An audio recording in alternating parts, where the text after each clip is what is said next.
Hello, everybody. Welcome to the Music Production Podcast. This is Brian Funk, aka AfroDJMac, and today I'm talking with Craig Swann, who's running a site called LoopLabs.com.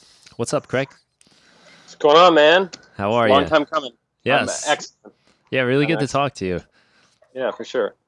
I'm very Finally. excited about some of the work you're doing. Really cool stuff. Opening up music creation to all different kinds of people, young, old, experienced, and non. And yeah, do you want to tell us a little bit about what you got going on? Yeah, I mean, it's there's so many different ways to describe it. I like to think that we kind of are giving everyday people music making superpowers. It's there's just so many people, and as we know, as people that kind of are making music and come from production world, like it's hard, right? And expensive and takes a lot of time. There's just so many things that kind of go against someone that really wants to do this. And for me, it was always about how technology could serve people to find ways to bring people into that. I mean, even for me as an interface guy, looking at the piano, it's a terrible interface, right? Because if you're in the key of C, sure, like fantastic. I'll just hit everything that's white and things will sound generally good. And for kids, when they walk up to a piano for the first time and they start doing that, it's kind of like, all right, this sounds happy and all right. A finger's going to stumble on a black key, and then all of a sudden it's like dissonance. That's maybe not how it should be. And you can see a lot of kids when, if you actually try doing it with a child, they get this instant kind of like lack of confidence, a little bit of fear. Okay, this isn't easy. Not sure what I'm doing anymore, and it takes away that whole joy of what music's supposed to bring to you. And I always thought, listen, music is math. Computers can do a lot of things to make it easy. So the tools that we focus on remove a lot of the complexities by putting everything in the same tempo, harmonically transposing things, and a lot of other clever stuff that we're working on to be able to kind of hold someone's hand, be the gateway drug, if you will, for music for kids and get them pumped. Because if you can get a kid after 30 minutes, or actually, shouldn't say kid, I mean, we have 70-year-olds on the platform. We get anyone like going, oh my God, I'm actually making something that sounds great. You've got them hooked now. Now you can hold their hand and bring them up the chain into more and more complex stuff and open the doors for them. So that's just really what I think we're about as a philosophy of trying to grab those people, which is really the biggest part of the world. Hmm. That's actually one of the things I try to do right off the bat with people that are new to music production is forget the technicalities, forget the key, forget all these terms, even if it's beats and bars and whatever, but just let's have fun. Let's just have fun Yeah, first. well, I mean, you've got the no. I think it's called the no music theory rack. You know what I mean? Like that's, Yeah, yeah, a you. little MIDI rack where it kind of takes away Yeah, any need to know music theory at all. that along with a whole bunch of other stuff has been in a lot of weird little racks that I make. I'm a MIDI guy, right? For me, MIDI's the data. Hmm. Synthesis and all that stuff. That's just like this layer on top that makes it sound X, Y, or Z. But I think the real power is in the source stuff, and I love geeking out. And that's why I think as a fellow Ableton person, the ability with Max for Live and it's the closest thing to musical programming, right? Like it's almost object oriented, which is the background that I have in terms of how I can build these components that I can reuse and shuffle them through there. So I can almost prototype ideas that I want to work on from a development standpoint right inside of Ableton, which is one of the reasons I fell in love with it, because you can do a lot of these things that we're talking about, natively in there. It's not done enough. I mean, I guess these ideas are more being extracted into the cloud through the tools that we're creating, but certainly I get a lot of inspiration from those types of ideas that we all play with. Yeah, no, that's cool. Would you say Loop Labs is like an online DAW? Is that kind of the terminology you're using? Yeah, it is.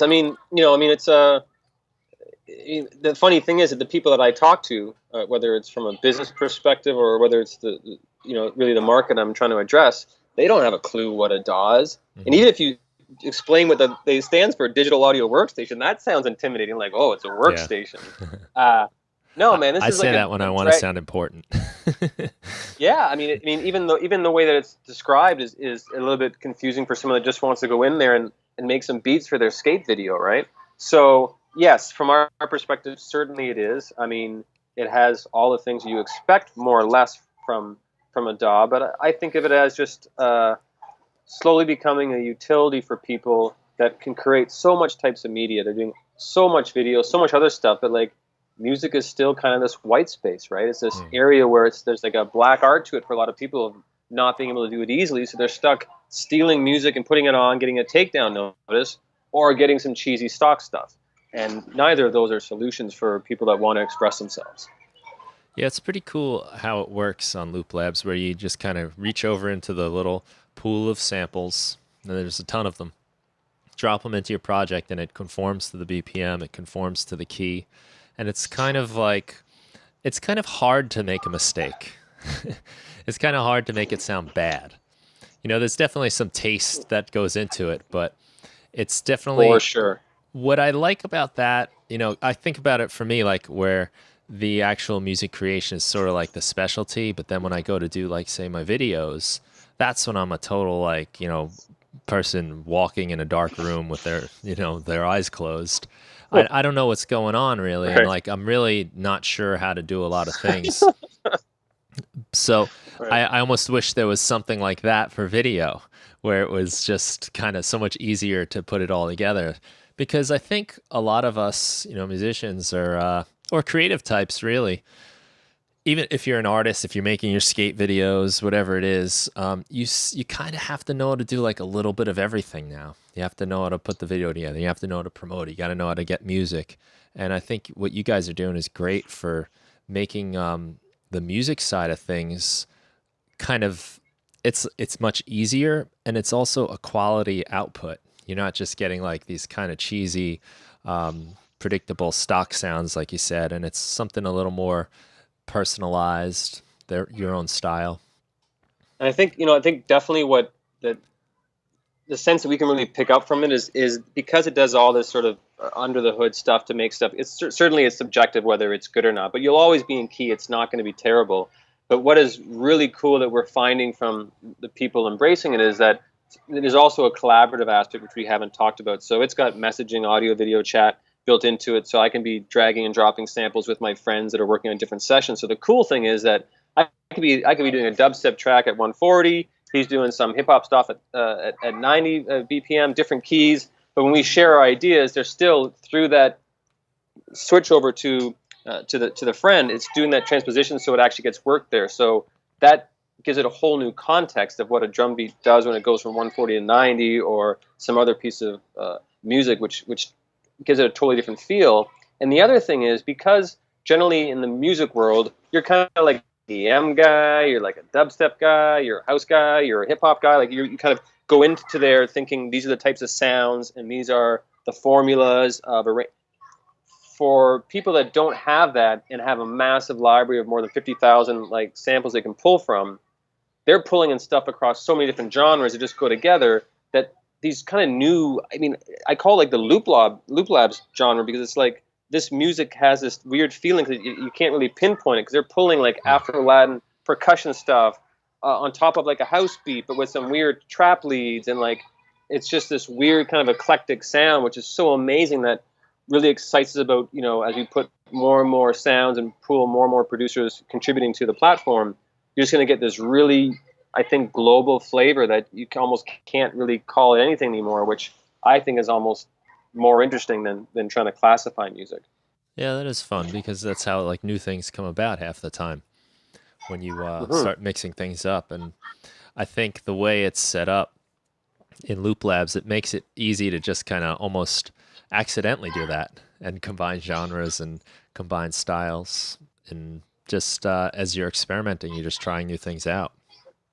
Well, I mean, one of the interesting things that a lot of people have really come to like is that there's like a shuffle button on all your channels. So even if I've got a fully arranged kind of track put together and there's a certain bass line, or you send me your file, or I'm opening up your file and I'm listening to your bass, I don't like it, I can just hit the shuffle button, and it takes, its element of metadata of what that kind of bass was, but now it just loads in a completely new sound, but keeps your exact arrangement, just subs in a new loop inside of it. So now I can just start kind of just hitting shuffle buttons, slowly lean on an artificial intelligence, if you will, to start making recommendations for things that I may like instead of the bass that you may like, and start automating some of this process by just putting my flavor into it. And I think that's what really excites me from where it can go, because that's where I think computers and technology can do a lot of that heavy lifting that we kind of spoke about before, where you don't have to worry about doing all that stuff. It's like it will learn from you and it'll make suggestions and do things that will save you clicking through hundreds of loops or samples to find the right one. This is gonna be like, no, here's like the dozen that are probably the ones that you're gonna want based on what you're doing. And I think that kind of guidance, almost like an AI agent, if you will, musically, is something I'm very excited about in terms of the future of kind of having your co-writing, artificial agent that can kind of assist you in speeding up some of those things. Yeah, that is kind of fun. It's 21st century music making right there. I think those kind of things are. I like this topic where it's kind of like the computer is like intelligent making the musical choices. I mean, I get like all different sides on the argument where I just got a tweet today where it was in response to like comping takes. So like where you record a whole bunch of passes on something and then you Yep. take the best phrase of each thing, whether it's a vocal, say for instance, and you take like each word and put them together from the various takes. And somebody wrote that it was cheating to do that with guitar. This is cheating. Like, okay, well then like how far do you take that back? Like is But not overdubbing cheating? vocals. Yeah, But not right. vocals. I'm a guitarist like you, so it's like what? So I didn't nail the lead or whatever. But it is cheating. It's cheating. So then, I like, would agree. what about 'Cause you're a overdubs? What about punching in? Is that cheating too? But that's layering up sounds. That's just like if you could clone yourself. That's a bit different than like I couldn't do the 30-second solo, so I got to splice together 4 takes to do it. Uh-huh. I'm a guitarist, and I remember the old school having it like you had to nail the solo. There was Yep. no comping in the '90s, right? You had to like do it, and if you were there and it was late at night, and you just did take after take. So I can kind of see where they're coming from an organic performance. Although every single vocal is comped, right? I mean, like I don't know who is just nailing it. Maybe Eminem can get away with half of a song in one verse, but yeah, I think there's something to that, though. I mean, it speeds up the process. But I'm a sucker for the analog, where I think when I'm making my own music, I think there's something to be said for that one take. Like my musical process is I record like a guitar in one take for 4 minutes, and then I go to the next channel and I do my second guitar on 4 minutes, and then I'll just go and pick up a bass and do the bass on top of it for 4 minutes, and then I'll start programming drums and other stuff on top of that. And I used to do those things almost every night. It would take me like 30 minutes to an hour to come up with an idea. And that's just the way it was meant to be. And that expression, a couple odd notes, whatever, but I would just solo for, you know what I mean? Like 4 minutes on top of it and just in the mix do it. So I think to each his own, right? Yeah, and but it's going. I get a funny feeling because there's so many like opposing sides in my own head when we talk about like cheating and making music. Because like, what is the point of making music when you really think about it? It's to make something pleasing and enjoyable, create a mood or capture an emotion, whatever. Then there's a lot of different reasons why you make music. And making recordings. Maybe you're trying to record someone who is just a great player. But I think at the end of the day, there's still, even if you're just taking like this one guitar pass, there's still that part of you that has to decide this is the one. It wasn't the last one. It was this one. And it wasn't this bass line. It was the one I played right before it. There's still that like kind of person. See, that's interesting though. I think, I guess the differentiator for me, and I guess to clarify, is like, I'm not trying to put this on SoundCloud, right? Like I'm doing this as like every song title is more or less maybe a word, but like the date stamp. Like that's how I label my stuff, so that I just got this chronological order of music. So it's about capturing it the way it was. So I would never, unless I just totally flubbed up and wasn't paying attention to miss the chord progression, and then I'd re-record it. But other than that, for me, it's more about I'm just capturing this emotion, the way I feel, whatever comes out of my fingers on this guitar, which is my natural instrument. But if I was certainly trying to put something out there, yeah, I'm going to take after take until I kind of nail it, right? So I think it depends on, I think, why you're making music, certainly. And for me, a lot of it's just so personal when I actually create my own music. Yeah. And it is, there's a lot of reasons why we do it, right? And sometimes it's just the actual act of doing it. Yeah, just this weekend I was playing with a bunch of friends. We had this big, we had a party and there was a big open jam. And we didn't record any of it. And like kind of looking back, I'm like, oh man, we should have recorded it, had some fun doing some things, some cool moments. But then it's like, well, that's not why we were doing it. We were just, it was just the moment. It was just being there in that experience of just playing with people. And who knows, maybe it wouldn't have came out the way it came out if we had that like red recording light going. But there's always this. Plus, I mean, Yeah, I'm sorry. no, I was just going to say, I mean, for me, it ties into a lot of the way I look at what's happening in the world, where it's like now we've been enabled, so like we're all taking thousands of pictures that we'll never look at it again, right? Uh-huh. But like when I grew up, it's like, and if you took a picture of your food when I was growing up, you were like a weirdo, right? Right. Because that's just, you don't do that. You take pictures on vacation, at birthday parties, at like special things, and photographs had a special meaning, right? There was an attachment to the capturing of that thing, where I think we're living in this ephemeral sort of world now where it's not meant to be reviewed later. So part of it is, to your point, is like, yeah, well, why record it? Because what are you going to do? Listen to it later? And for the most part, not, I think. Although it's funny, I mean, I went through my parents' basement recently and found all my old 4-tracks and all my old jam tapes from the 90s. And like, I digitized all those things. So I'm glad I had them, because it's a blast, because my drummer is no longer with us, and like to listen to stuff, 25 years old, and like it's a trip. But I think it always goes into like, what's the point of you making music? Like you said, and most of the time it should be for fun. Yeah, it's a funny situation because it is fun to look back, right? You get that kind of journey into the past and remembering where you were.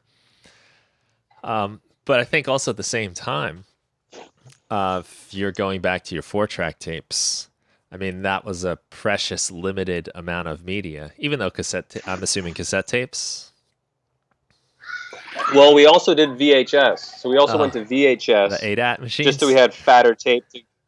Yeah, but I had like a geeked out drummer that just like, he wanted to make sure like he was represented on that thing. Yeah. No, I mean, actually recording on VHS, like he would actually set stuff on multi-mics, mix down, and put it to VHS, because it was just a fatter, crazy sound they could get off that. Oh, that's pretty cool. But yeah, but the punching in and out between, yeah, it was like, okay, am I bouncing this down to give myself an extra like channel? It's like those commitments, right? Yeah. Yeah, now there's none of that needs to happen. Even like when you're taking your pictures, you used to have like, what was it, like, I think like 24 pictures in a roll of film. So they mattered. Mm-hmm. Now if you look at anybody's phone, they got 24 takes of the one selfie that they took and posted. There's 24 other versions of it. Yeah. Oh yeah, just to get the one that's good, right? It's that editing process that you have to go through. So we have like but I mean, I think, and again, but I think part of it is like, if life is made up of time, and that's really the resource that is of any real value, how much of your life do you want to spend editing, really, right? Yeah. I mean, I don't want to spend my life editing. I want to spend my life creating and moving on. That's just me, because I know how long it takes. Like, you're gonna have to spend some time editing this podcast, where it's like, technology is moving more to the live. Okay, like we're going live with Craig on, and that's it. Like, there's no effort. You just press a button and turn it on. So I don't know. I mean, I think it ties into a lot of where humanity with technology is going naturally. And I think music's going to play out, because if you think about what Snapchat did, like we're saying with photography, like it really made photos like a part of the digital language. Like this is I'm not using words. I'm using this picture, and it'll disappear because I don't care. And I think music, I believe, is going to go there. I mean, the kind of stuff I'm seeing on our platform, it's like people are not as interested so much in the banger that everyone's hearing on the radio. It's like, I'm making this track with my friends as a part of our circle of our friends, and it's only meant to be cool for this kind of week or so. We're going to play it at the party on Saturday, and then we'll make another one.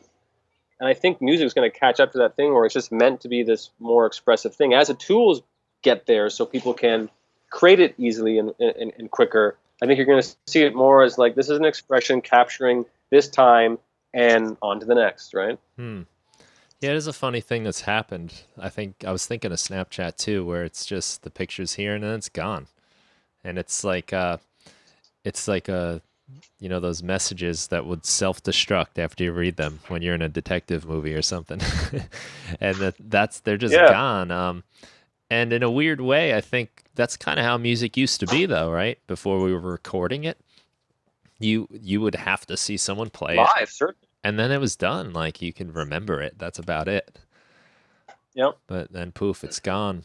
And it's kind of funny that you say that because a lot of my listening habits lately are very like I'm just kind of listening to all different kinds of stuff, and a lot of times I don't even know the artist that's behind it.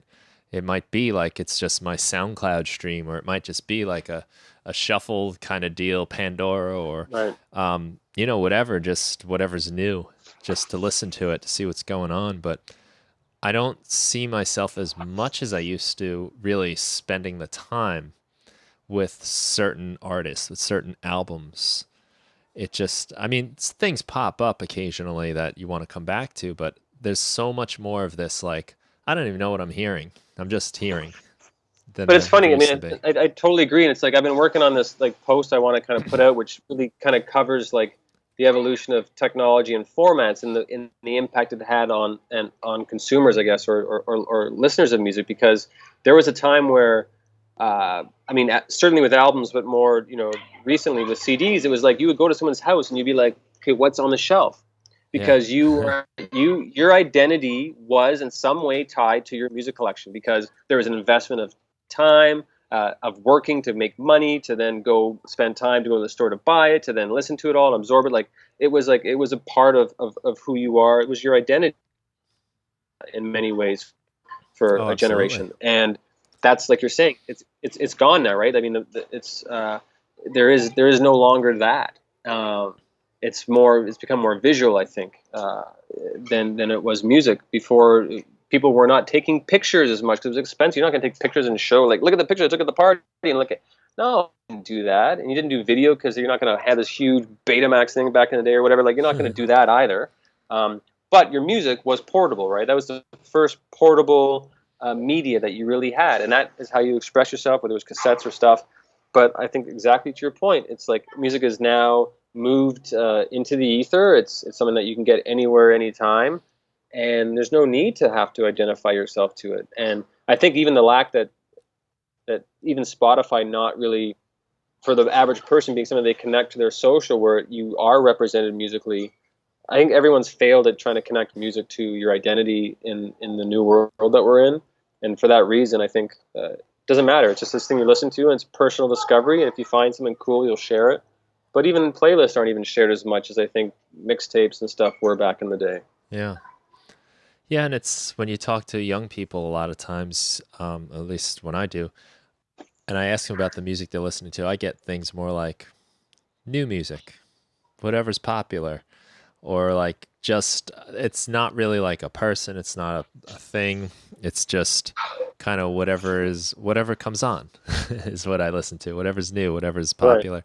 And I've noticed too that like a band T-shirt, for instance, is now where it used to be like you're wearing your Skid Row T-shirt, or you're wearing your Marilyn Manson T-shirt, you're wearing your Nirvana shirt, you're Led Zeppelin, you're the Beatles, whatever. Now it's just band T-shirt. It's not even like it's more like a brand thing than it is like I'm representing this particular taste in music and this identity that the artist has. Well, you It's think so?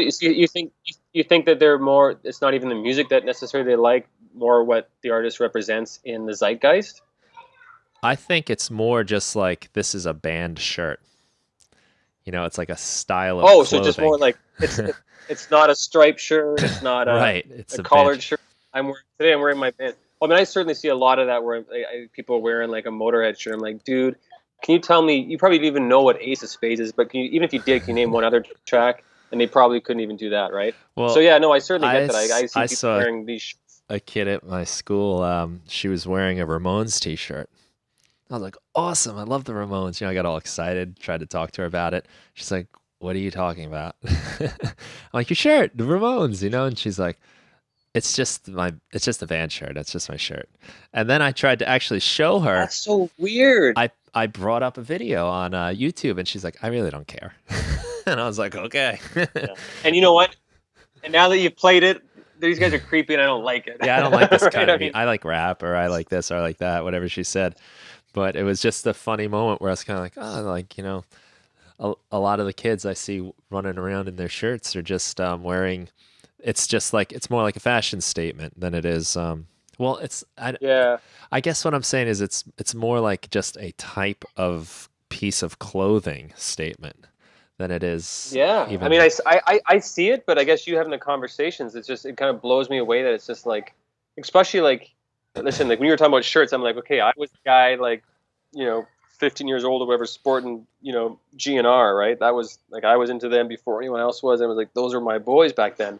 And every time I see someone wear one now, because it's like cool, I'm just like, but do you really know who they are? Like, I actually question it. I guess to your point, like, you don't look like you would know anything other than Sweet Child of Mine. And like, yeah, it's interesting. I mean, yeah, I mean, it's music, but I mean, it's funny because music has become more brand related, more culture related than well, I don't know if that's fair to say, but to a certain extent, I get where you're coming from. It's interesting.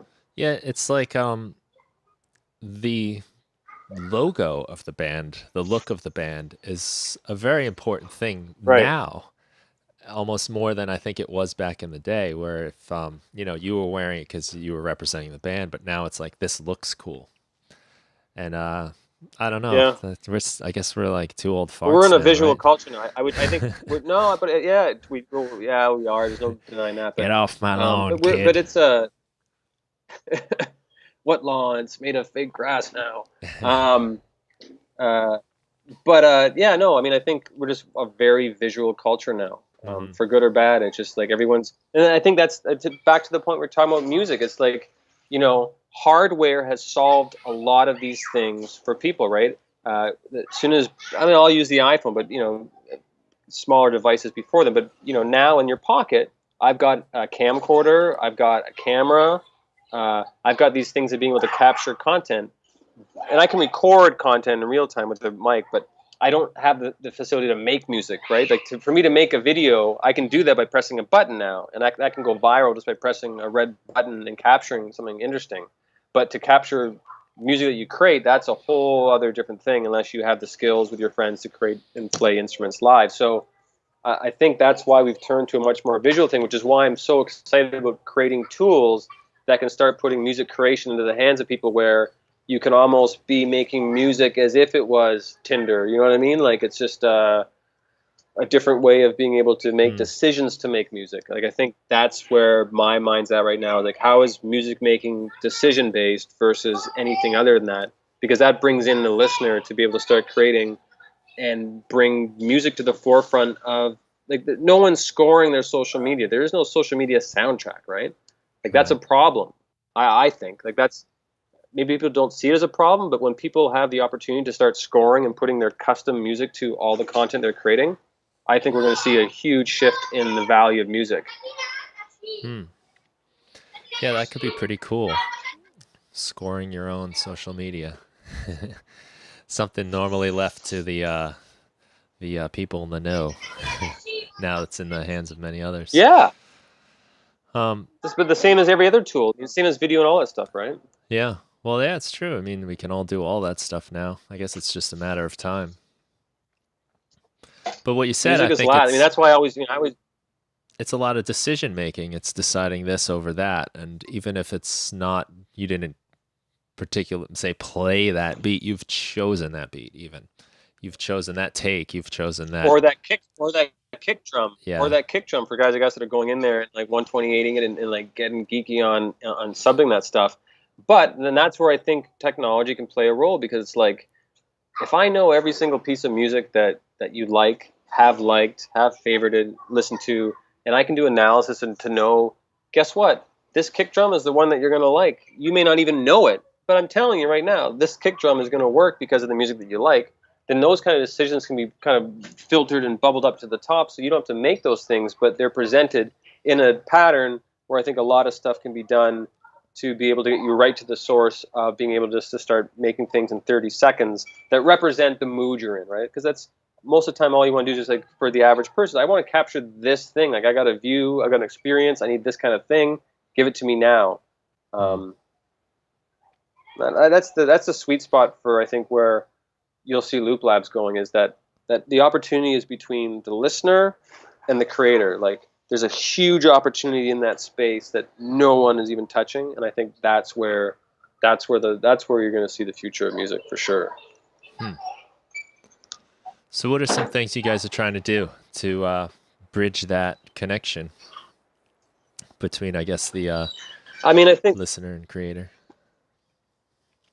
I think a lot of it is the things that we're talking about. I mean, being able to provide a massive wealth of audio, of sounds, being able to analyze that stuff based on a whole bunch of criteria, to be able to use the mathematical principles that are underlying music generally, to be able to start see, like, when we talk about the AI side of music, you see stuff like Juke Deck and like all these companies that are doing stuff. A lot of it's like compositional, but to me, it's like that's like going to be relegated to like, all right, like I need Muzak for my store. Like, I don't personally see a future of like computers composing music for us. Mm-hmm. I see them making.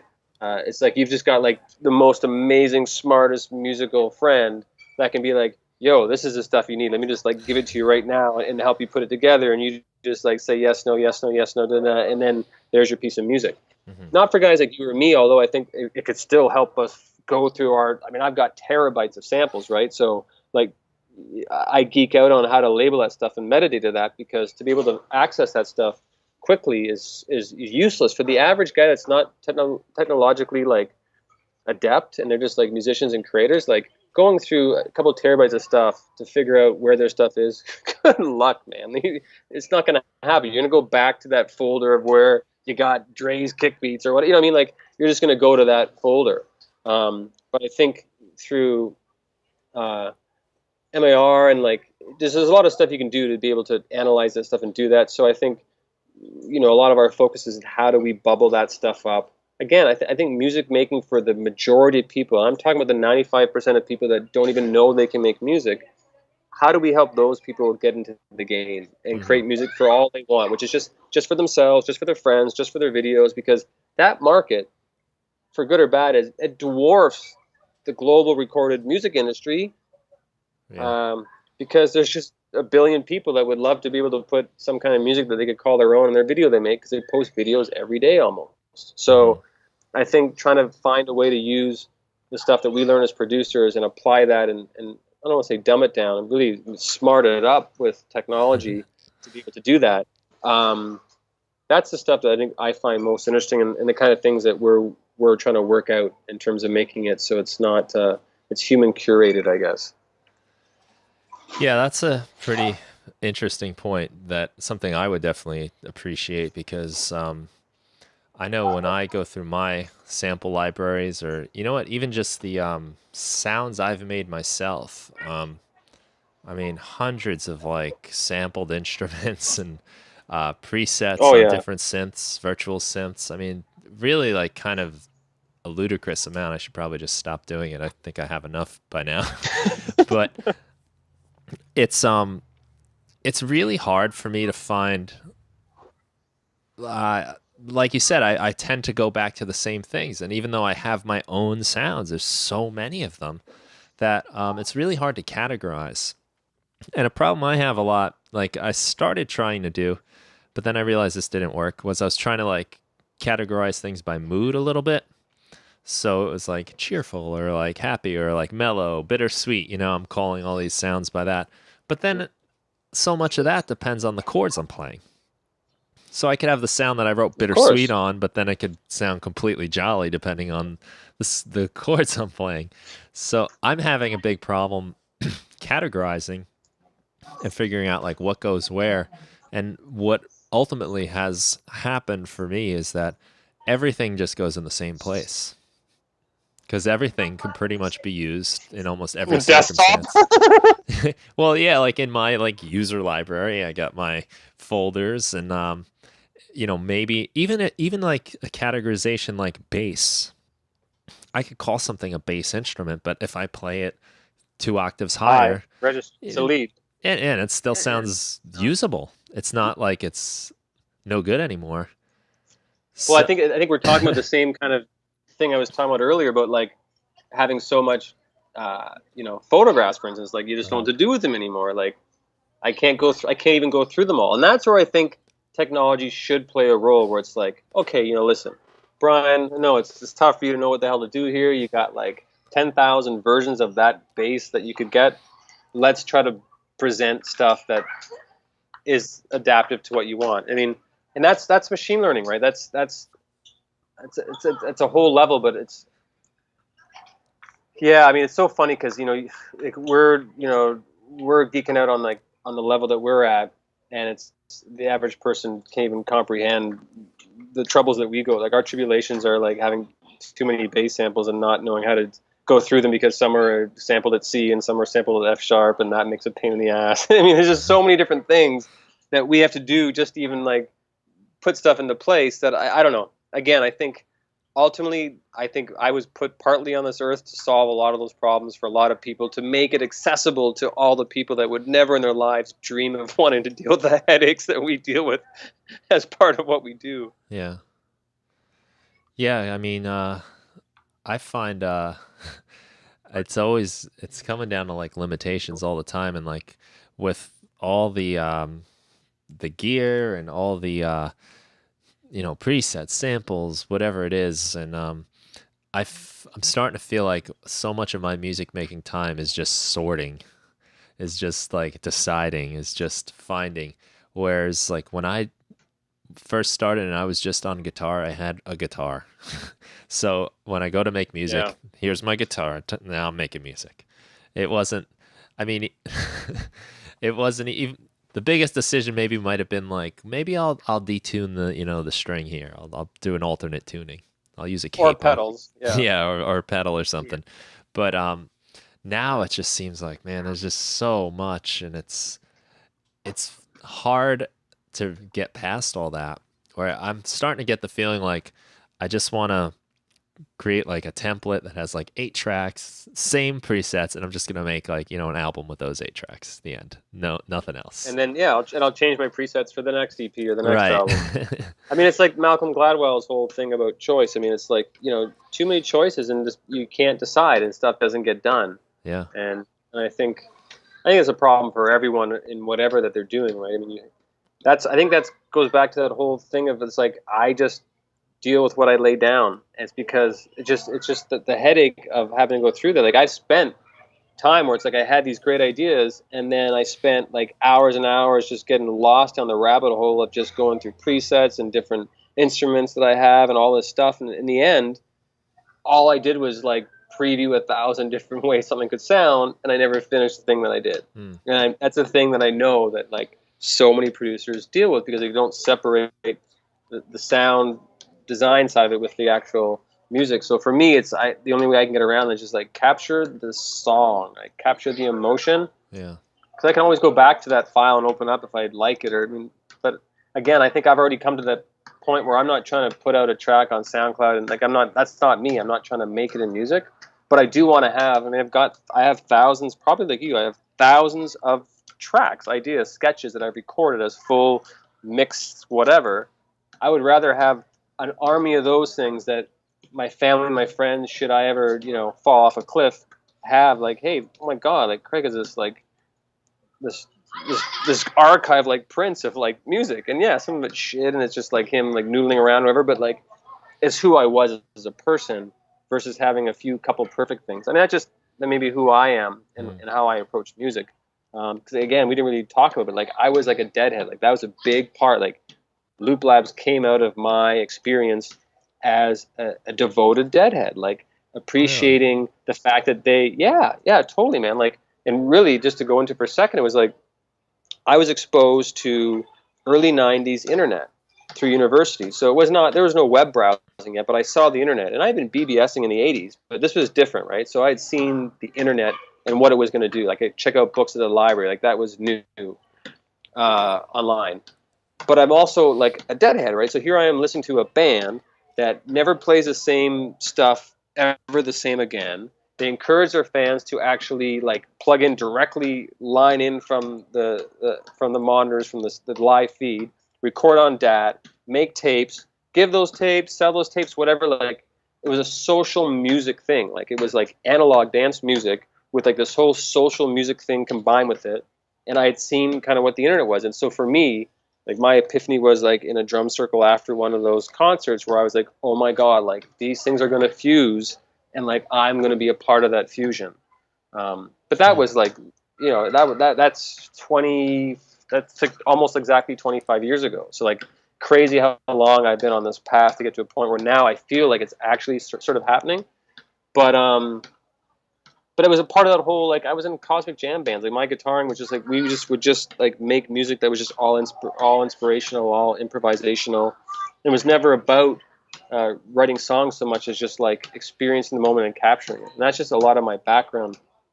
And I think a lot of that shaped how technology can further enhance that, because the joy is in the creation. The joy is not in like going through presets and sampling stuff and editing. It's not like you're not going to enjoy editing this podcast as much as us just talking about it. I know you won't, man, because there'll be something else you would rather be doing. Well, that's why I don't edit much. Well, there you go. You know, then that's how I got started. Was I had all these ideas. I wanted to do all these editing. I wanted to weave this and that into it, but I realized I wasn't. I mean, I was thinking about this for months, maybe years, and I was just never doing it. I didn't want to do it. Like I wanted it to be done, but I didn't want to do it. And it's like you said, like I'm enjoying the conversation part, and really all I'm gonna need to do is, you know, I'll cut out that little part that no one heard before of my dogs barking, because in the future I edited it out. But that's about it. You know, everything else will be good to go. Yeah, but you recently you have talked about how the videos that you would put together for when you would sort of showcase packs that you were doing and stuff, you've kind of gone to the more like, okay, I'm just gonna like live stream me doing this, because like I don't want to deal with this afterwards. So like you've Right. come to that conclusion already yourself. It's like this is not a good use of this limited resource called time that I have. Mm-hmm. And Yeah, I it's think not everyone. my skill set. It's not like when I edit it, they come out great anyway. You No, know? but you still have to go through it. You probably spend as much time, if not more, sometimes getting that final product just to push out there Oh yeah. than when you just made it. There's a lot more time for me that goes into like talking about it, filming about it, you know, than does actually creating it, which is Yeah. one of those things to me that's just been like, man, if I didn't have to do all that, I could do so much more of the thing I want to do. But And that's the role technology should play in every industry. Should be that. Should be like, all right, guess what? I'm going to drive you to work so you can sit there for 40 minutes through congestion and do something else.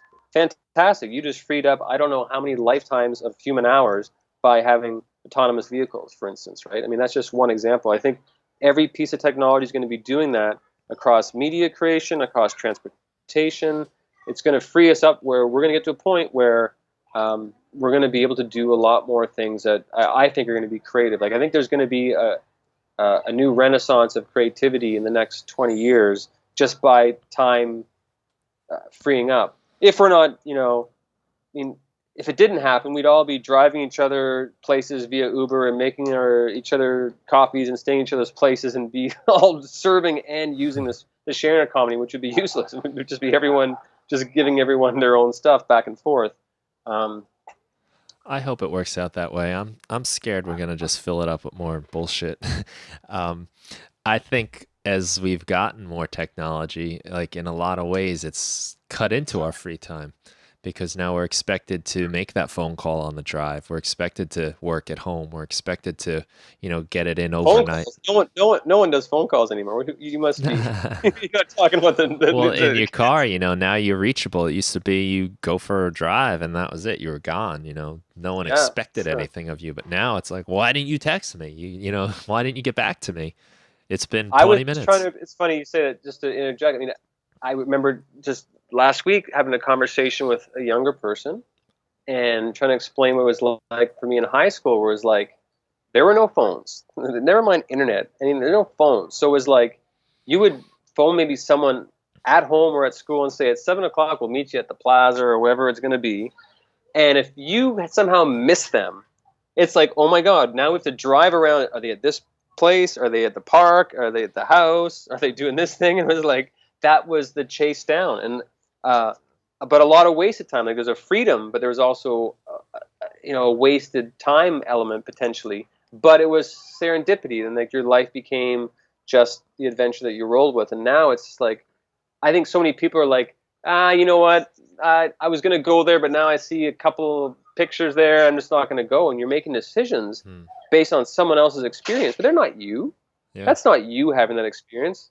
Either they're too cool and you think you're not cool enough, or they're super lame and you think the place is lame. It's like, that's not you going there and saying, I'm going to make this experience what I want. And I think to your point is the part I'm kind of not fearful for, but having kids now and wondering what kind of world they're going to come up in. I think like it's just technology really strips away the experience layer. I feel it's just like this consumption layer that kind of goes on top, which really it doesn't equal experience. But a lot of people think that it does because they saw something that they somehow now can talk about it. It's like, I don't know if that's fair to say. Yeah, it's interesting. Back in the old days, it was kind of fun. I mean, it was kind of frustrating too, but in a way, looking back, it was fun. A couple of years ago, I ruined my phone. I dropped it in some water. The toilet, to be honest, if you want to know the truth. Yeah. I wasn't using it while I was going, just popped out of my pocket. But it sploosh right in the toilet. TMI. But for a few days, I was like, oh my God. Someone's probably texting me. Something's going on. I'm missing something. Freaking out, panicking, trying to get in touch with people. And then it was a couple days in, and I left the house. I was going for a walk somewhere. Maybe I was like walking into the town or something. And as I left the house, I was just like, I'm out. And I was just like almost like overcome with this like freedom. Joy. Yeah, I was just like, I'm out. And you know what? Like, that's it. The end. No, whatever happens is going to wait. Whatever it is going to have to be dealt with later on. And it was just like, man, it took a few days to get there, but it was such a good feeling. And a feeling like don't always get anymore. It's one of the things I do love about like having the conversations like this, because the phone's off right now, and that's it. We're just doing it, and it's kind of rare that you get those experiences with people anymore, that you can just talk to them and not have like something else that could interrupt at any moment, at any time. Even if it's even if they ignore it, you still feel the text in your pocket, you still feel the vibration, you still hear it, and it does like that little, even if it's a microsecond in your head where you get detached from the moment, and that could be enough to kind of just blow it, lose your train of thought, and suck you out of the instant. Totally. I mean, listen, how many times I'm in meetings with like people, if I told you like, oh my God, you're meeting with that person, it's like, yeah. And like still, no matter whether they're engaged or not, it's like just people in like real world situations that are supposed to be doing something. Like, it's just like, it's like not even Pavlovian. It's something else where it's like that phone makes that sound. And it's like, I cannot help but have to look at it. Yeah. And like, I'm not that guy. Like I don't have notifications. I do not do that. But like, I see it because I don't do it. And it's like, oh my God, like people they could be immersed in a conversation like we're having, where we're really getting into talking about stuff. But like the ding, and it's like they stop, detach from what they're doing, even though they may somewhat be getting it, and look at what's going on. Sometimes even reacting to it and to me, that's just crazy because we never did that, right? It's just like, it's, have you ever played the phone stack game? No, I don't know what that is. So, if you've got a lot of friends that are like it, that are like that, when you go out for dinner, for instance, or go out for drinks, you say, all right, what we're doing is we're all putting our phones in a tower in the middle of the table, and no one touches them. The first person that goes and gets their phone, they got to pay for the drinks that round. And then you realize how much when someone's phone keeps kind of like shaking or dinging, like eventually people are like, oh, I got to get it, man. Like, it's like ding, ding, ding, like something's going off in my world, which is like some other person that you don't really know commenting on something that you don't care about, but you got to go look and see that that's happening. But it's an interesting experiment. If you, just for fun, one day, just say, all right, everyone, put your 4 or 5 phones in a pile, and like whoever like has to get their phone first, you're paying for the drinks. I don't know if I Because know four or A, five people like that. 4 or 5 people Well, that what? That that are willing would to be able to play put their that phone game. in there? Hell Yeah, no, I'm because they not know that playing. they're going to buy the drinks. But yeah, no, listen, I mean, listen, I totally get you, man. And like, and I think it's, I'm from that kind of part where it's like, I have enough of my life that was before technology and internet, almost as much as technology. I'm kind of like that lucky generation that kind of had before and Mm, after. Um, but I'm sticking to the before because I feel like being that last generation that kind of has a semblance of what it was like before, I feel like I've got a duty to like help people understand like it used to be like this and like things were like this and like, and I want to hold on to that because I feel like we could geek out on the concept of deep work and like what's just the idea of like having to long term stay focused is just really impossible for like kids today. And you probably see this as a teacher, right? Like it just for them to focus for long periods of time is extremely difficult, but it's only when you can do that that you will ever produce anything of value from my experience, and I think you mm. could collectively say from the world's experience. Oh yeah, it's definitely a dwindling thing, attention spans. And I can remember even though, being in school, I remember something that stuck out a teacher said to me was that we tend to be really good in like maybe I think she said it was like 25-minute intervals, then you should take a break. Like they were talking about like study skills, right? And 25-minute intervals. It's kind of like, well, why is that? And someone asked the question, and she said, because we're used to watching half-hour TV shows and focusing on that for 25 minutes or so, and then we take a break.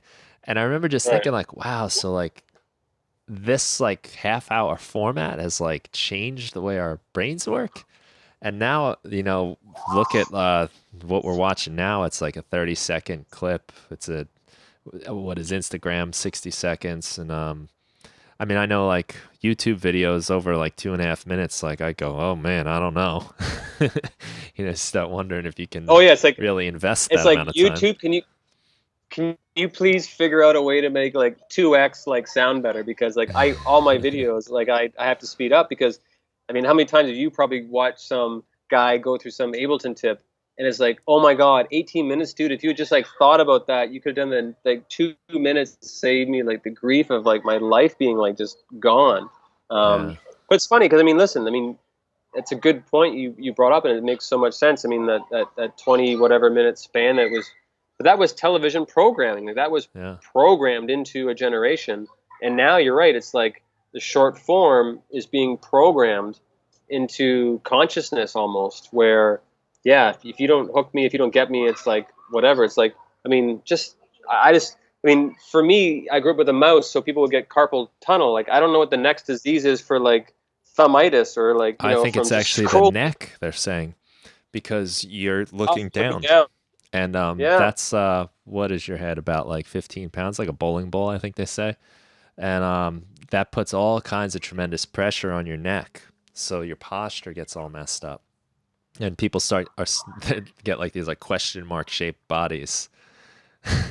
So Right. I Which should happen when you're 80. It should happen when you're yeah, in your yeah, 80s or something. And yeah. I actually have an it's article I interesting. show the students, just like a little reading exercise too, but it's kind of like, hey, by the way, maybe this will be helpful in your life. Or all you got to say is like, by the way, not a sexy look for your selfies, right? And then they'll be like, oh my god, I got to fix this. You're Right. right. Like, I can't be looking like this. That's This how is I not gotta cool. promote it, right? I think so. Yeah. I think you actually probably do. That's interesting. Yeah, no, it's true. I mean, it's like, I mean, people are literally zombies. I mean, people make the analogy like, hey, listen, back in the day on the trains, everyone was reading the paper and all that. But I don't know, man. It's different because, like, again, I'm one of those guys where I don't use my phone like that. Like, it's not a leash to the world for me. It's like I only use it if I need something to get. Like, I've made that conscious decision where I'm not using it to intake. I'm only using it to like output. If I need to talk to someone or get something, I'll use it. So Mm. I just see it so often. And it's so depressing for me when I see, and I guess we're going so off topic, but it's just where we are. It's like people that are at the same table and I'm in a vacation spot now, and I see all these families that are, and it's like every single, the mother, the father, the two kids are all at breakfast or all at lunch or whatever, and they're all, pardon my French, fucking looking at their phones. And it's like, what is wrong with you? You're in this magical place, and you're on vacation, and you are not even communicating or connecting with each other. You're like, and you're looking at useless shit. All of you. You're looking at sports. You're looking at some Instagram fact. It's just like all not important. Like you're here for the first time ever for a week or two in some place, and to me, it tears my heart. Like I look at this, and go like, this is wrong. Like if this is happening wide scale, what is the effect in a decade or two of this? Like it's got to be brutal. It's got to be a brutal side effect.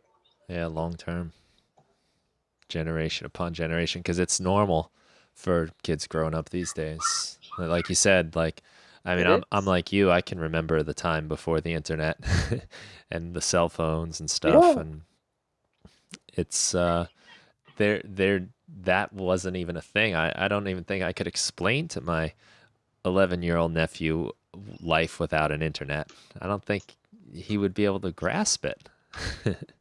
Just too Right. foreign. Like, oh, how did you do this? How did you? Oh. I don't know.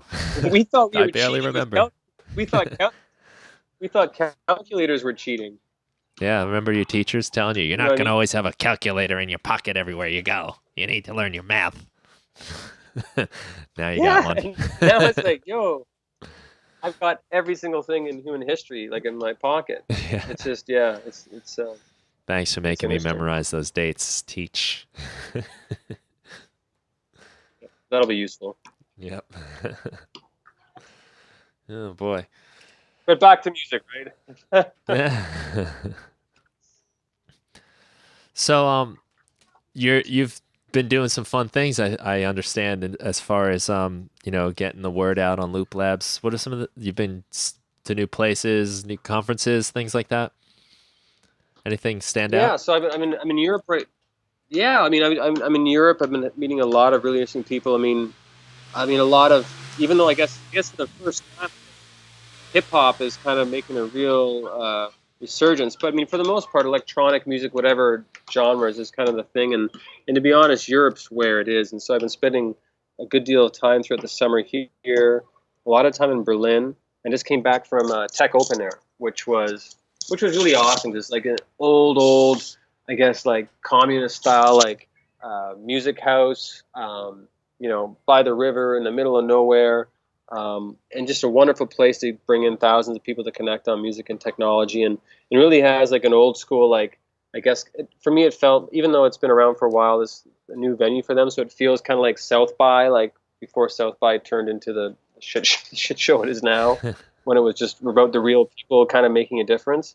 Um, yeah, it's been really refreshing because, living in New York and the scene in America generally, it's just so different, man. It's just the European lifestyle is so different. The mentality here is so different, and it's just been really, really interesting to kind of hear how people are approaching music and technology on this side of the pond. It's definitely different.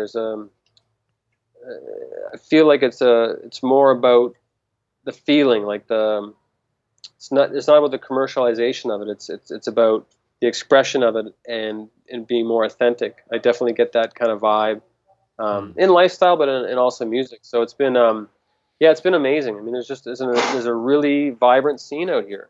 Um, it's been refreshing for sure. I think it's nice to see that a lot of the people in the technology of music are musicians themselves, and they have that background, and they're interested in doing things to improve what they like to do and what they're interested in. I think you see a lot of that, and it seems to me anyway like a lot of the best companies and groups are the ones that have that kind of foundation. They're making it almost for themselves, scratch their own itch kind of I mean, deal. and to that point, and jump to kind of like one of the weird kind of moments at the Tech Open Air was like, you think about SoundCloud, right? And like from a bedroom producer, independent artist, like that was like where everyone was like connecting and posting their stuff, and the transformation that they tried to make into, I guess, monetizing it and being a business and all that kind of stuff, certainly changed them. But like, you know, the event actually happened right during, like within the week of like all those layoffs, and like it was Yeah. like this sort of fireside chat with Alex, like saying, "So what's going on?" With Alex from SoundCloud, the Yeah, founder, right? and it was, yeah, and just sad. I mean, it was just brutal because it's like, you see a company that served the creators for so long, and for whatever reasons, whether it was investors and a new board or whatever, like, it pivoted into like, how do we like scale this and deal with copyright, and like that's one of the biggest issues, right? Is like, we live in a remix culture now where like every other piece of media, like we live in a world of memes, like everything is just slapping text on picture, this on that, like, and it's Yeah. all cool. But music, nah, no, we're gonna sue you, we're gonna shut you down. Like, it's like this weird thing where like music's not allowed to do what every other piece of media can do, for the most part. You know what I mean? Like, there's like this stigma attached to it, and SoundCloud certainly feels a pinch of that because kids are remixing, they're copy and pasting. That's the nature of how they do stuff, and they're a platform that supports that.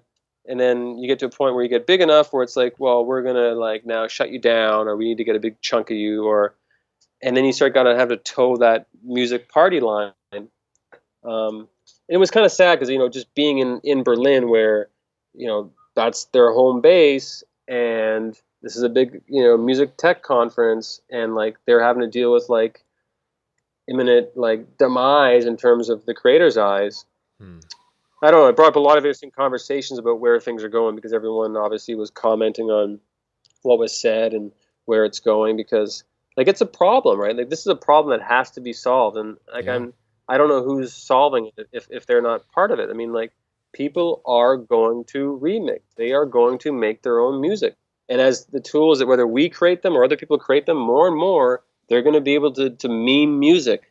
How do you stop that? You don't. Like, it's like you work with kids daily. You see this stuff, like that's not going to stop. It's not going to No. change. But you're dealing with an industry that comes from the analog world. You're dealing with 50-plus-year-old guys in corner offices that only knew before, where even like the tapes and the CDs pissed them off because like people were being able to like quote unquote pirate stuff. Um, yeah, I don't know. It was interesting because it was like this kind of like this freedom of music kind of environment, but like you got one entity which kind of like got above that, and it just like the corporate world was kind of like slapping down on them. It was like, yeah, I Yeah. don't know where I'm going with it. I'm just kind of like, I guess I'm thinking through it as I say it, but it was just like this weird uh, worlds colliding kind of like feeling, dealing with what's going on with SoundCloud. Yeah, the whole SoundCloud debacle is, I find it kind of worrisome. I love SoundCloud. I pay for the unlimited program. Especially now that I got this podcast going where I'm posting like hour plus tracks, but it's just such a great and easy way to share music and embed it on your website. It's compatible with pretty much every social media platform, really easy to share.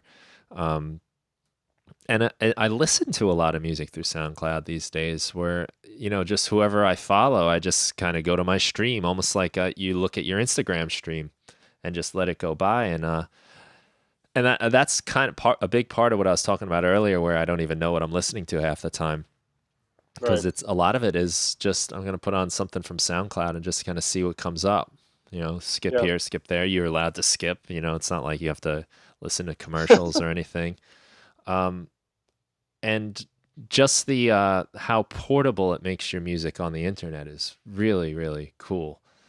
And if I don't know what the you probably have a better understanding than I do after being there, but some of the predictions saying that it's not going to last through the year or through next year or whatever it was, that worries me. Like, what are we going to do? Where are we going to put it? How are we going to keep spreading it around the internet? SoundCloud's everywhere. I mean, even after the announcements that like it's in such peril, like it doesn't seem to have slowed down anyone's use of it. No, I mean, if it ever went away, you'd have to just build that layer on top of Dropbox or something, right? So you distribute uh, liability. Or like, you know, you think, I mean, you know, I mean, what blockchain does conceptually in terms of the distribution of the data, of the value, that model may have to happen. I mean, which is kind of what torrents are to a certain extent. I mean, right? I mean, it's like to a certain extent, you kind of have the same backbone running that stuff. But you know, when you post everything to one site, that site becomes liable, right? So if you keep shutting down sites that do that, I mean, the same thing happened to YouTube originally. The Viacom, like they had to deal with like a massive lawsuit as soon as they, you know, got sold. Um, if that keeps happening, people are just going to find layers to sort of obfuscate it and like distribute it where it's like, okay, who are you going to sue?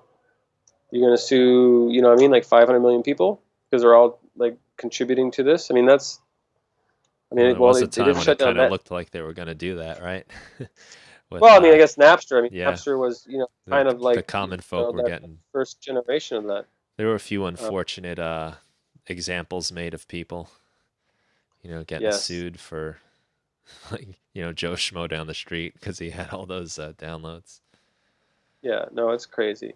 Yeah, I don't So I don't, know. and I don't know why music. You know, it's just like it's so weird, man. Because like music is the most powerful media in the world. It's the thing that everyone's connected to. It's like it really is the most powerful thing. It's just even if it's a background thing, it's just always there, right? Like, Hmm. um, it's so weird that it's like having the hardest time figuring out how it works in the digital world. I mean, I joke around like the music industry is barely ahead of the Amish, right, in terms of adopting technology. I don't know why. It's just so weird because it's like there's not been a new format since like '83, the CD. Like there's just been there's not been a new format. I mean, streaming you could argue maybe is a format, but you know, I don't know. It's just so weird, man. Music is so amazing yet nothing's been done to make it. I think that's where we fit in. It's like music has to be open source. It needs to be crowdsourced. It needs to be interactive. Like for me, I think about we went from ownership to access to kind of this like attention economy, if you will, and that attention's been fucking candy crushed. Like King Digital, Candy Crush Company, like they sold for what like five whatever plus $1 billion. Like that's worth Candy Crush basically you can say is worth more than what Star Wars sold for. Like I mean, dude, I was born in the '70s, so like that Is that is the true? most Wow. depressing like stat that's true. That it's crazy to think the company that made Candy Crush is worth more than the Star Wars franchise. That Think about that for a second. Like yeah. that's not that's wrong. It's wrong, man. Yeah, So I that's don't know, man. wild. Okay. It's just yeah, it's wild. It's crazy. So this shift in the 21st century, as you said earlier, it's like music. I don't know. It's like we have to collectively solve the music problem because music is inherently a part of what we're talking about, what everyone who's listening to this is a part of, and the world from a casual listening perspective is a part of, and it's broken. Like it has to be fixed because like it's brutal that it's not doing what video games are, what apps are doing. It's like every other form of media is just crushing music, and it's just frustrating as a person that like you just like loves music. Yeah, it's funny. I mean, as far as it goes for me in music, I, making money on actual music is like never been a thing, you Right. know. It's all the service around it that where anything has ever happened for me at least. Um, that could be maybe just because of what I'm putting out, but it's I mean, there's a bazillion stories of these people. Everyone knows somebody that's incredibly talented and has got a great record, and no one ever hears it. It never goes anywhere. Um, I What about blogs? I mean, why can't music adopt the same? There are millions of bloggers now that are yeah. living off their blogs. So why can't millions of music people be living off their music if there's a way to get that music into the hands of people that need music and will pay smaller amounts for it, but that it levels up to being like great. I got $3,000 or $4,000 a month. I've got now my time to do whatever else I want to build on that. Mm-hmm. Like, that has to happen because it's happened everywhere else. YouTube's allowed people to, like, a lot of people, man, millions of people are surviving off creating video content. Millions and millions of people are making their money just like writing blogs. Millions and millions of people on Instagram by taking pictures are like making livings now. Are there millions and millions of people making money off music? No. So there's got to be a way to shift that model into the same way everything else works. I mean, it has to happen. It just doesn't make sense. It just blows my mind that it hasn't. Yeah, and it's just you know, the whole SoundCloud thing, and I've even read that even like services like Spotify are even struggling to become profitable. Do you know much about that? Because No one. I'm Yeah, not no one is profitable. speaking extremely It's not intelligently. profitable. Tidal's not profitable. Yeah. Apple's not Well, profitable. I guess Apple though is Spotify. one of those companies that can kind of deal with it, you know, not being. Dude, they could buy every single record label with the cash they have on hand and just say we are music if they wanted to, if it wasn't kind going of to get like shut down legally. kind of like the giant big box store that can, you know, sell their Christmas toys for less than the toy store and take a loss just to get you in the store, you know. Totally, to get to buy your iPhone or whatever. But I mean, Right. this is the part that blows my mind, especially because I'm going through kind of like the process, I guess you could call it, of starting to investigate, you know, investment in something that we might be doing because we're music based, even though I consider us media based. You shouldn't pin on music, but like it's like every single music service that everyone's using does not make money, makes revenue, but does not make money. Like, it's crazy. So if Spotify cannot make money, it just, where are we going? Like, where are we going? If that's the number one service that people are listening to music, and that's the new music and streaming is generating money for the record industry, maybe not the artist, but they're not making money. Right. How long can you pour, you know, venture capital and billions of dollars into a company that doesn't make money? And it's just before someone says, "Guess what? We're gonna shut down Spotify." Sorry, guys, we can't. Right. Too many people are just leeching off this thing. We just can't. Like, who's to say that's not gonna happen? I mean, it has to make money. It has to, and it's not. So it's a weird industry, man. It's well, for and there's all those stores there, too, like the artists, like, you know, you see it all the time. I got 1 million plays on Spotify and I earned $12, you know, and meanwhile, like, it's not like they're not getting the money, the Spotify themselves, or they're not at least profiting at. It's just blows my mind. Well, I mean, but that goes to the bigger point where, like, in this new economy, are labels necessary? Because record labels make the majority of every single music dollar, and truly are they needed? Because back in the days they were advancing you $250,000, $500,000 to go in the studio and do your thing. I don't need that anymore. I need a laptop and some outboard gear, maybe, and, you know, and a bag of pot for some people, and, like, I'm good to go, right? I'm gonna make my album. Yeah. So why should a label partake in that? Because back even 10 years ago, or 20, you're still thinking about the CDs, I always thought, it's like, if I'm buying a CD for 15 or 20 bucks and the artist is getting like $1 tops, it's like, why wouldn't the model be sell it for $3 or $4 and the artist gets all of it? Because everyone wins then. The artist wins, they make 4 times more money, and then the consumer spends a quarter what they spent. And I think we're at a point now where technology's allowed that kind of thing to happen, except for the fact that people have been programmed not to pay for music. And so that's the big thing. And it's like, so for us, again, as an internet-based company that's providing services in music, and as a person that as a child grew up in arcades, I think there's a way to be able to equate music and sounds with quarters, right? I mean, I remember going to a mall, my parents be like, all right, here's like $4 or $5 in quarters, like, see you whenever you run out. I hope you're good at Dragon's Lair or whatever, right?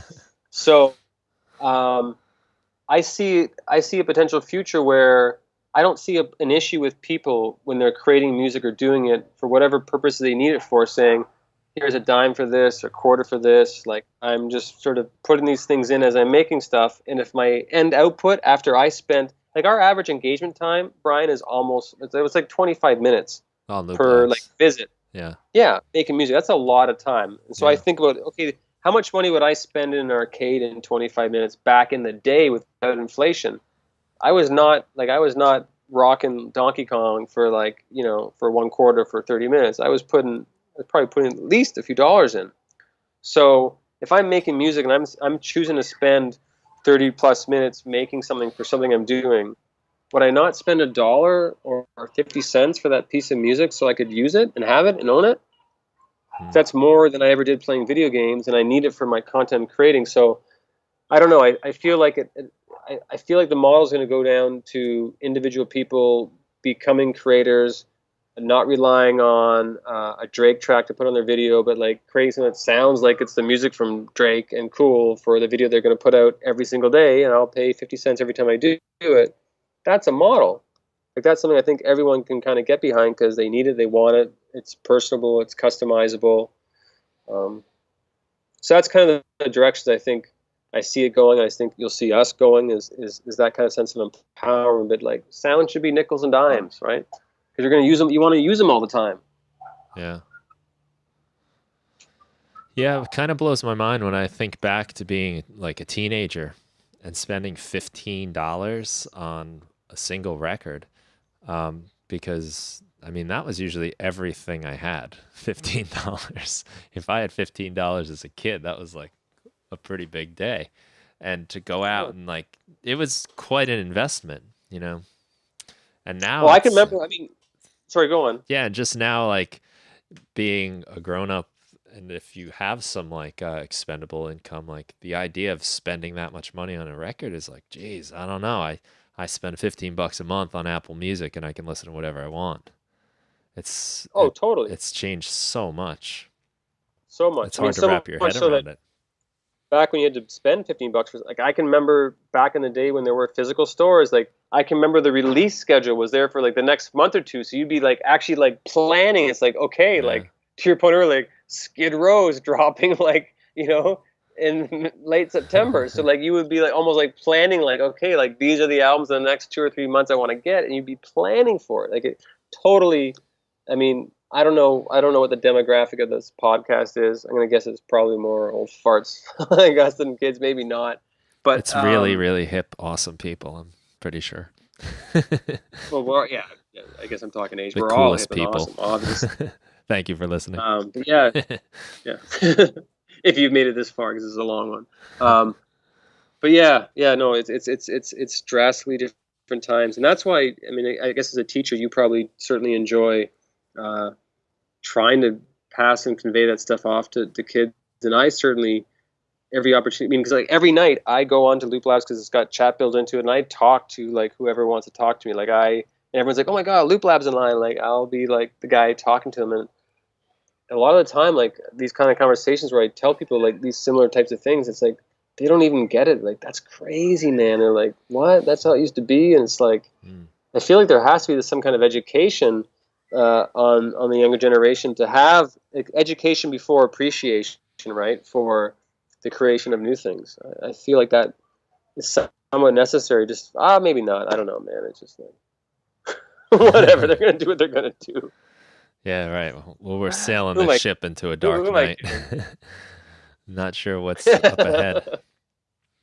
Yeah, but it's definitely pretty fascinating, watching watching this bubble kind of expand and expand, and you take like SoundCloud, Spotify, and all these big names, and like what's gonna happen.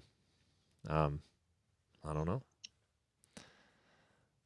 I don't Kind of know wild. either. All I know is that the record industry makes money and they don't. So go figure out how that one's going to play out.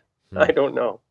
They'll buy them all. They'll probably just, what's going to happen is like ultimately the people with the money will be like, all right, like we sucked you dry, like you're about to fail. We'll just buy you and gobble you up and you'll just be our funnel. I mean, that's certainly a possibility, right? So Yeah. I don't know. But then something like that's tied into the corporate structure and then people will abort, right? I don't know. It'll be interesting to see how we're sharing our tracks in the next months and years. Indeed, yeah, no, for sure, for sure, Maybe it'll just be direct upload for to sure, the for sure. chip in our brains. I was gonna say something similar. Like, yeah, I mean, it's gonna probably go more direct access, if anything. But why? Because it can't be monetized, so someone will stop it, right? Money, money, money. Hmm. So what's next on the So plate let's turn for? around on a positive note while we, yeah. So what the hell are you gonna do now? um. Now that you've So got yeah. So yourself listen. involved in So Loop Labs. yeah. So I mean, yeah, I'm committed for the long term for sure. So I mean, we just flew past, like, we're like at we're ramping up to about 400,000 members, which is kind of crazy because, Wow, incredible. you know, spend zero on marketing. It's all organic, and it's just an amazing community. It's like 30% like female, very positive. Just like, we're just very proud of the community. Um, but to all the points we're talking about, like, the number one thing everyone wants is sounds, right? So what we're doing right now and what we've spoken to you about, and I guess soon after, or as this thing launches, there'll be a fresh AfroDJMac pack on the platform. But what we're trying to do, if anyone out listening is a producer or a maker of sounds, we got this amazing audience of people that are wanting to learn about new musicians, new producers. They want access to new sounds to use for their own kind of purposes, to learn and grow as creators and producers. So we're starting to open it up through August. We're going to start launching some producer packs. So finding ways to be able to help promote and make awareness to our hundreds of thousands of users, that this person exists, that they're making this kind of music, that they're providing these kind of sounds. I mean, as you know, there's a lot of people, and I listened to certainly the Bedroom Producers blog that you did, podcast. There's a lot of people that are giving sounds away. That's a part of the culture now. It's like, here's like these sounds, like, get to know me. Like, that's a part of like how people conduct stuff now. And so we're really kind of trying to capitalize on those kind of proactive, positive people, and find ways to be able to say, hey, we've got this massive audience of people that you probably want to connect to. They most likely don't know who you are. Let's get some of your sounds, your samples, your loops onto our platform. We'll make yourself aware to our network of people. They'll have this fresh pool of sounds, and we've had an amazing response just talking to people about that kind of multi-sided aspect of the platform. So really going strong on trying to find ways to help promote independent producers that have sounds, that would be happy to put them onto a platform and have a new generation of kids using those as part of the creations that they're making, and us being able to do interviews and blast them out to our community. That's the immediate thing that we're focused on, and surely all the things that we kind of talked about is what you're going to see, coming up sooner than later, which is all these kind of new tools to further enhance the abilities to make music, to make it much more accessible. And we haven't even gone mobile yet, right? Like, our stuff's all kind of desktop, tablet kind of cloud stuff. So really excited, by the end of the year to really get into the mobile space and start creating some really killer apps. One's called Super Looper, which I'm so excited about. Just such a fun way to make music and make beats and make stuff using samples and sounds. And so lots of new little apps, lots of really now reaching out to the community, finding lots of people to sort of participate, and from the content side, participate with this amazing community. Like, I'm just so, if any of our members are listening, you guys are amazing. I mean, that's the thing that keeps me going, is just how amazing the community is. That's what keeps me going, man. Just like these kids just doing amazing things with the tools that we've created. So just really focusing on that, man. Just bringing more people to it, and bringing more of the content side, and want to connect producers, starting to get into the remix side. So artists that are really into understand the value of, like, hey, if I open source my music, and put it on a platform like LoopLabs, and let my fans and a gigantic community of people mess with that stuff and share it and get exposure and act as a digital street team for me. I think that the young generation get that. So certainly we want to hear from you guys, if you're into people remixing your stuff, using your sounds, because that's what we're really actively now for the next rest of the year focused on doing, is just getting new content to the platform from people that get it, They understand that music is meant to be shared and to spread and to like make it part of an interactive experience. And that's kind of it, man. I think that's just like making the family larger, growing it right now, and just bringing in the people that do make music into it. Because for so long it's just been kids that with very little experience making music. Now we're ready to say, okay, you make music, you make sounds, you're an artist. Let's now have you join what we're doing and see how much noise we can make when you join the party. Nice. I think the community aspect is definitely great.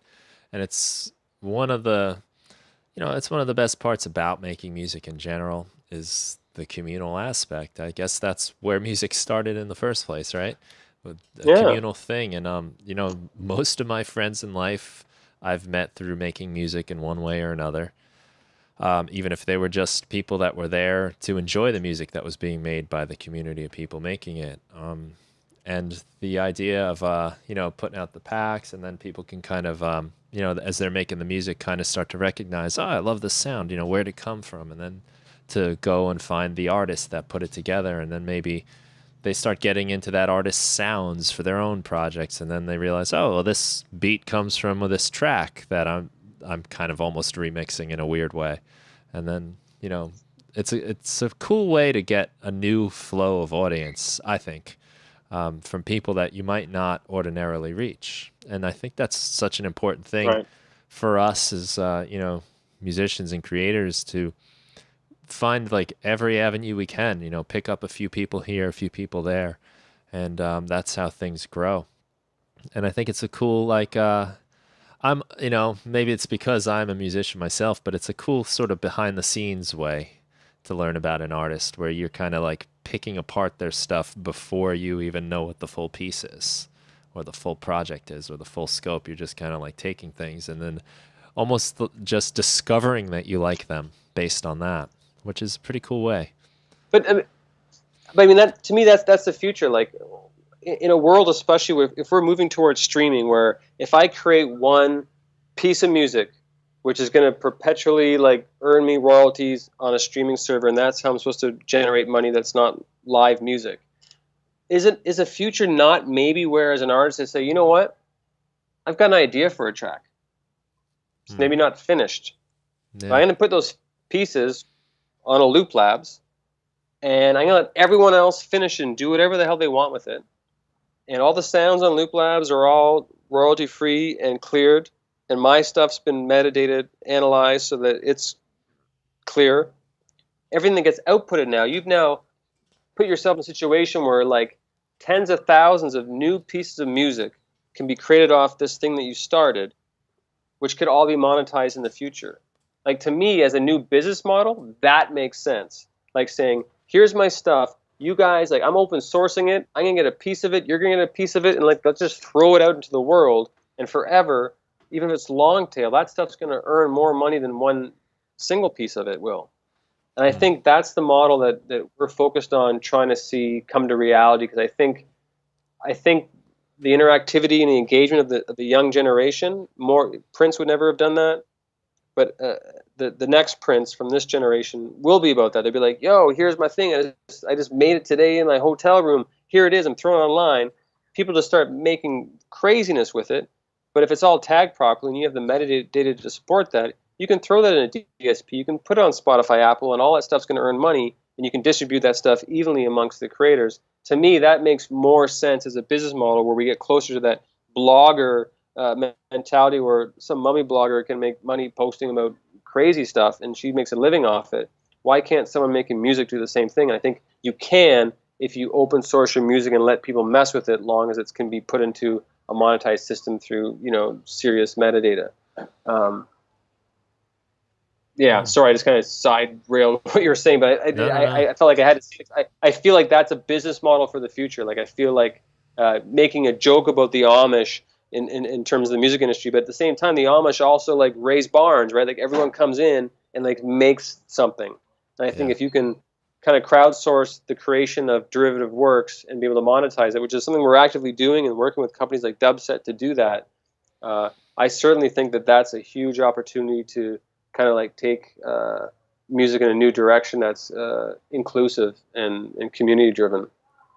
Yeah, for sure. And that's it's kind of radically different, but it seems like that's something we need, is something radically different, because we're watching Yeah, things drop like flies lately, and yeah, the last I guess true that.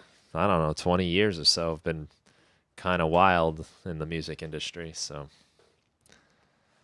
They've been wild in general, but yeah, for yeah, sure, man. that's pretty cool. Crazy times. Well, listen, man, I don't want to keep you too much longer. I do really appreciate you taking some No, it's time been to a do pleasure. this, and I'm very happy to be collaborating with you and having some loops going into LoopLabs.